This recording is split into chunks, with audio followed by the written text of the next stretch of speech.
ఓం నమో భగవతే శ్రీరమణాయ. అందరికీ నమస్తే. శ్రీరమణీయం ఛానల్కి స్వాగతం.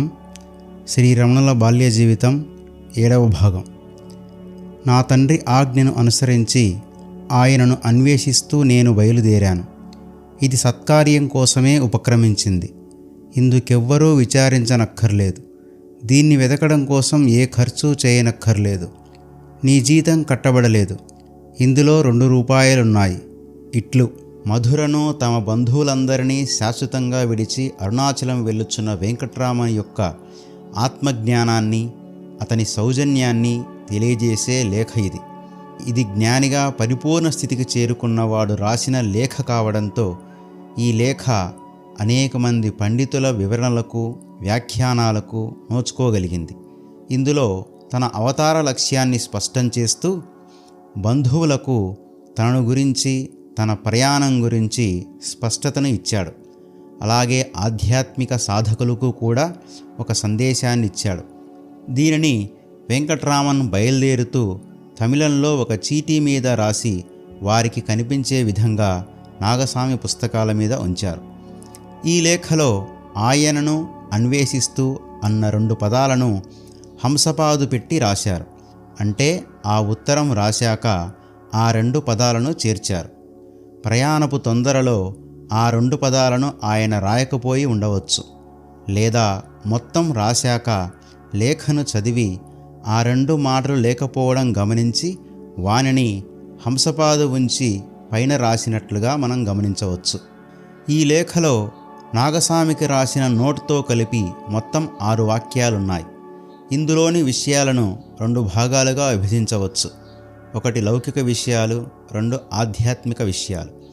లౌకిక విషయాలు: వెంకట్రామన్ తను ఎక్కడికి పోయేది చెప్పకపోవడం, తనను గురించి ఎవరూ బాధపడవద్దనడం, తనను వెతకడం కోసం అనవసరంగా డబ్బు ఖర్చు చేయవద్దనడం, అలాగే కింది నోట్లో నాగస్వామి కాలేజీ ఫీజు కట్టలేదన్న విషయాలు తెలపడం. 2 ఆధ్యాత్మిక విషయాలు: ఆత్మజ్ఞానం కలిగింది మొదలు దేహ పరిత్యాగం వరకు రమణులు తాను లోకానికి ఏ ఆత్మజ్ఞానాన్నైతే చెప్పారో ఆ ఆత్మజ్ఞానానికి ఈ లేఖలోని విషయాలకు కొంచెము కూడా మనకు తేడా కనిపించదు. ఈ తత్వానికి అనుగుణంగానే ఆయన జీవితం గడిచింది కూడా. అదే ఆయన అవతార లక్ష్యం. ముముక్షువులకు, సాధకులకు ఆయన గడిపిన జీవితమే ఒక ఆదర్శం. అదే మానవులందరూ తెలుసుకోవలసిన, ఆచరించవలసిన, సాధించవలసిన జీవిత పరమార్థం. వేదాలు, ఉపనిషత్తులు, భగవద్గీత బోధించిన ఆత్మజ్ఞాన సారమే ఆయన జీవితం. ఈ లేఖ మొదటి వాక్య ప్రారంభంలో నా అనే పదాన్ని వాడాడు. ఇక్కడ నా అంటే నేను అని, అనగా వెంకట్రామన్ అనే పేరుగల నేను అని అర్థం. ఈ నా అనే పదం దేహాత్మ భావన సూచిస్తున్నప్పటికీ వెంకట్రామన్కు కలిగిన ఆత్మజ్ఞాన విషయంలో మనం సందేహించవలసిన అవసరం లేదు. ఇక్కడ బయలుదేరుతున్నది తానే కనుక తన ప్రయాణం గురించి బంధువులకు ఆ మాత్రం స్పష్టత ఇవ్వడం కోసమే ఈ నా అనే పదాన్ని ఉపయోగించాడు. అంతే దాని అర్థం. ఈ పదాన్ని వెంకట్రామన్ దేహాత్మ భావనతో రాసింది కాదు. ఇక్కడ తండ్రి ఆజ్ఞను అనుసరించి ఆయనను అన్వేషిస్తూ నేను బయలుదేరాను అని రాశాడు. తన తండ్రి అయిన అరుణాచలేశ్వరుని ఆజ్ఞ మేరకే తాను బయలుదేరుతున్నానని రాశాడు. ఇక్కడ తండ్రి ఎవరు అంటే అరుణాచలేశ్వరుడే. అన్న నాగస్వామి మాటలతో ఎక్కడికి వెళ్ళాలి అని ఆవేశపూరితుడైనప్పుడు అంతరంగం నుండి అరుణాచలం అరుణాచలం అన్న పేరు బలంగా స్ఫురించింది. అదే తండ్రి ఆజ్ఞ, అదే ఈశ్వరుని యొక్క అనుగ్రహం. ఇదే అరుణాచలం రమ్మని ఆయనకు వచ్చిన పిలుపు. అరుణాచలం వెళ్ళాలని నిర్ణయించుకున్నాడు అంటే తన ప్రయాణంలో తన ప్రమేయం ఏదీ లేదని అర్థం. వెంకట్రామన్కు పసితనము నుండి అరుణాచలం సాక్షాత్తు భగవంతుడే అనే స్ఫురణ ఉంది. అరయరాని చిరువయసు మొదలు అరుణగిరి చాలా ఘనమని ఎరుకలో మెరయ అని అరుణాచలాష్టకంలో పేర్కొన్నాడు. రమణులు అరుణాచలేశ్వరుని ఎప్పుడూ తండ్రిగా సంబోధిస్తాడు.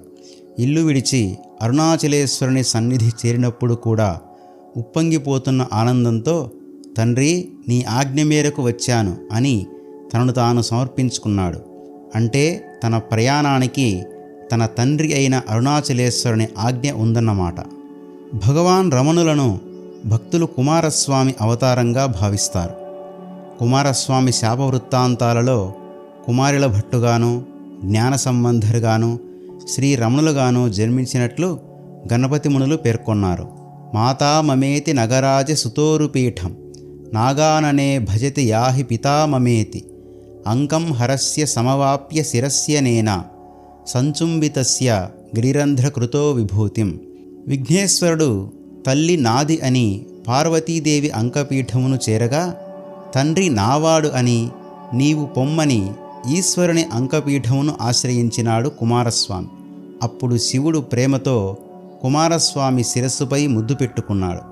ఆ కుమారస్వామి అవతారమే భగవాన్ శ్రీ రమణులు అని శ్రీ రమణగీతలో గణపతి మునులవారు పేర్కొన్నారు. తల్లిదండ్రులకి తమ పిల్లలందరిపైన సమానమైన ప్రేమ ఉన్నప్పటికీ వారిలో తల్లికి ఒకరిపైన, తండ్రికి ఒకరిపైన కాస్త ప్రేమ ఎక్కువగా ఉంటుంది. పార్వతికి విఘ్నేశ్వరునిపై ప్రేమ ఎక్కువ, శివునికి కుమారస్వామిపై ప్రేమ ఎక్కువ. ఆ కుమారస్వామి అవతారమే శ్రీ రమణులు కావున ఆయనకు కూడా తన తండ్రిపై ప్రేమ ఎక్కువే. అందుకే అరుణాచలేశ్వరుణ్ణి తండ్రి అని సంబోధిస్తూ ఉంటారు. శాప కారణంగా ఆ తండ్రి బిడ్డలకు 3 జన్మల ఎడబాటు తొలిగే సమయం వచ్చింది. ఆ తండ్రి నుండి పిలుపు కూడా వచ్చింది. అదే ఆయన తండ్రి యొక్క ఆజ్ఞ. ఆ తండ్రి ఆజ్ఞను అనుసరించి ఆయనను అన్వేషిస్తూ నేను బయలుదేరుతున్నాను అన్నాడు. తండ్రి ఆజ్ఞను అనుసరించి సరే, మరి ఆయనను అన్వేషించడం ఏమిటి? తనకు తన తండ్రికి 3 జన్మల ఎడబాటు తొలిగే సమయం వచ్చింది. ఆయన ఈ లోకంలో ఎక్కడ ఉంటున్నాడో తమ బంధువు ద్వారా తెలుసుకున్నాడు. కానీ అక్కడికి చేరుకోవాలి కదా. ఆ చేరుకునే ప్రయాణం ప్రారంభించాడు. ఆ ప్రయాణమే వెంకట్రామన్ యొక్క అన్వేషణ. అదే ఆయన యొక్క గమ్యం కూడా. ఈ వాక్యంలో తాను వెళ్ళుచున్నానని చెప్పడానికి బదులుగా ఇది వెళ్ళుచున్నది అన్నాడు. అంటే నేను స్థానంలో ఇది అనే పదాన్ని ఉపయోగించాడు.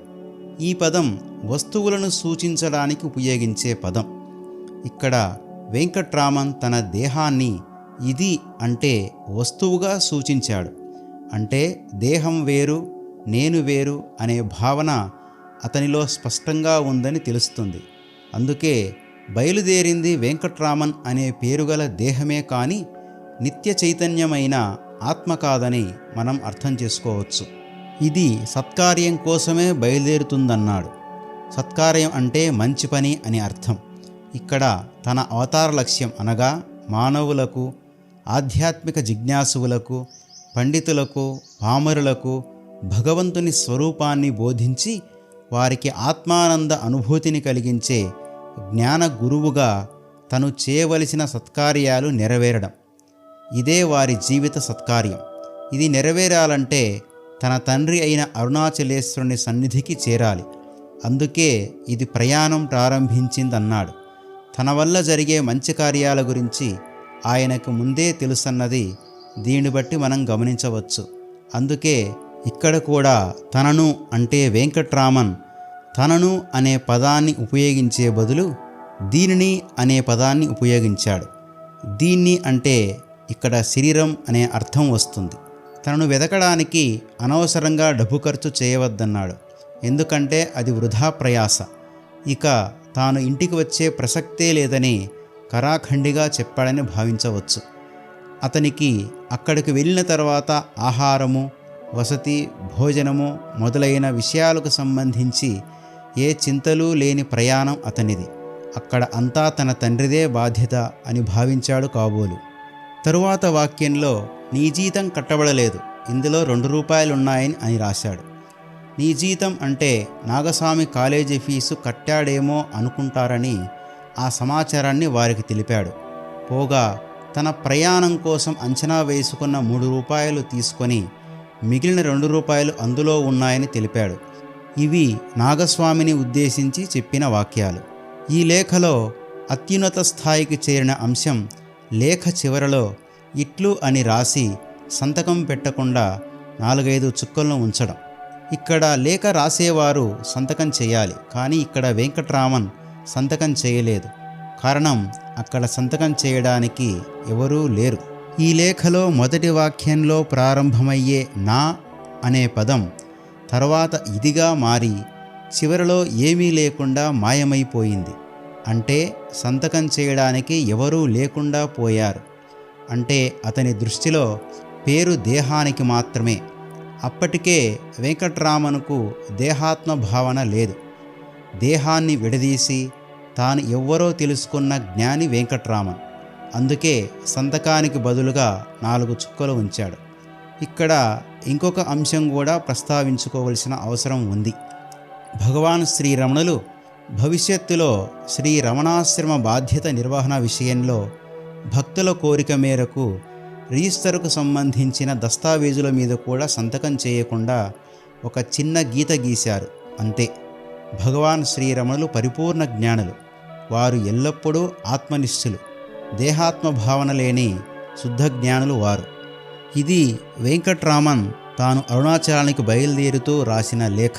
రైలు ప్రయాణం ప్రారంభం కాగానే వెంకట్రామన్ ఎదుర్కొన్న పరిస్థితులు, ఆయన అనుభవాల గురించి తర్వాత భాగంలో తెలుసుకుందాం. ఈ వీడియో కనుక మీకు నచ్చినట్లయితే లైక్ చేయండి, షేర్ చేయండి. భగవాన్ శ్రీ రమణుల జీవితానికి సంబంధించిన మరిన్ని విషయాలు తెలుసుకోవడానికి ఈ ఛానల్ను సబ్స్క్రైబ్ చేసుకోండి. మీ అభిప్రాయాలను కామెంట్ల రూపంలో తప్పక తెలియజేయండి.